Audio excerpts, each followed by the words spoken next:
सुशांत सिंह राजपूत के याद में लिखा उनके नेफ्यू ने एक इमोशनल पोस्ट। केदारनाथ के प्रोड्यूसर प्रेरणा अरोरा ने भी किया सुशांत को याद। आखिर क्या कहना है इनका, आइए बताते हैं। सुशांत के जाने से उनके परिवार वाले और उनके दोस्त दुख में हैं। उन्होंने कभी सोचा ही नहीं था कि सुशांत कभी ऐसा कदम उठाएंगे और ऐसे में सुशांत के brother in law Om Prakash Singh ने फेसबुक पर एक पोस्ट शेयर किया जहां सुशांत के नेफ्यू ने सुशांत के बारे में कुछ लिखा था। इस पोस्ट को शेयर करते हुए उन्होंने अपने गुलशन यानी कि सुशांत को अलविदा कहा। ये दरअसल एक कहानी है माँ बेटे की, और इस कहानी को बताते हुए उन्होंने लिखा कि कैसे 4 बेटियों के बाद सुशांत की माँ को एक बेटा चाहिए था। वो भगवान से प्रार्थना किया करती थी, या कहो वो भगवान से जिद करने लगी थी कि उन्हें एक बेटा चाहिए। फिर भगवान ने उनकी सुन ली और सुशांत को धरती पर भेज दिया। सुशांत ने माँ के साथ 17 साल गुजारे और फिर माँ के बगैर और 17 साल गुजारे, लेकिन वो अकेला महसूस करते थे माँ के बगैर।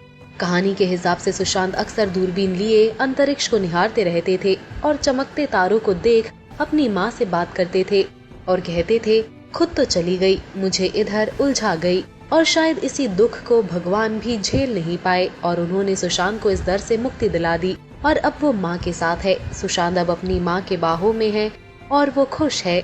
स्वर्ग में बैठे दोनों अब एक दूसरे के साथ बेहद खुश है। इस कहानी को पढ़कर हर किसी की आंखें नम हो गई। सिर्फ यही नहीं, केदारनाथ के प्रोड्यूसर प्रेरणा अरोरा ने भी सुशांत के लिए लिखा कुछ खास। उन्होंने एक इंटरव्यू में सुशांत के बारे में बात करते हुए कहा, मैं बहुत सेंसिटिव हूँ और इस तरह के दबाव ने मुझे बहुत हर्ट किया है। इसीलिए मैं समझ सकती हूँ कि सुशांत सिंह राजपूत किस कंडीशन से गुजर रहे थे। मैंने उनके साथ एक व्यक्तिगत तालमेल भी साझा किया क्योंकि वो एक आउटसाइडर थे जैसे कि मैं हूँ।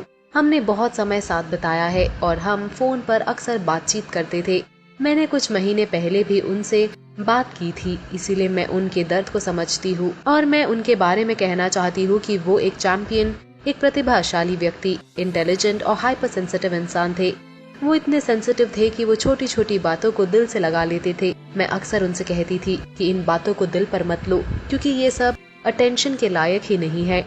हम बहुत बात करते थे, वो बहुत ही ज्यादा इंटेलिजेंट थे। वो कई बातों को लेकर परेशान थे और बाकी जो सीक्रेट वो छुपा रहे थे वो तो अब उन्हीं के साथ एक राज बनकर चले गए।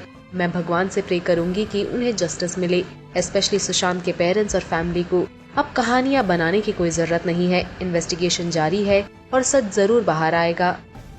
सभी सुशांत को याद कर रहे हैं। ऐसे में इनके इन इमोशनल पोस्ट के बारे में आपका क्या कहना है? कमेंट्स कर जरूर बताएं।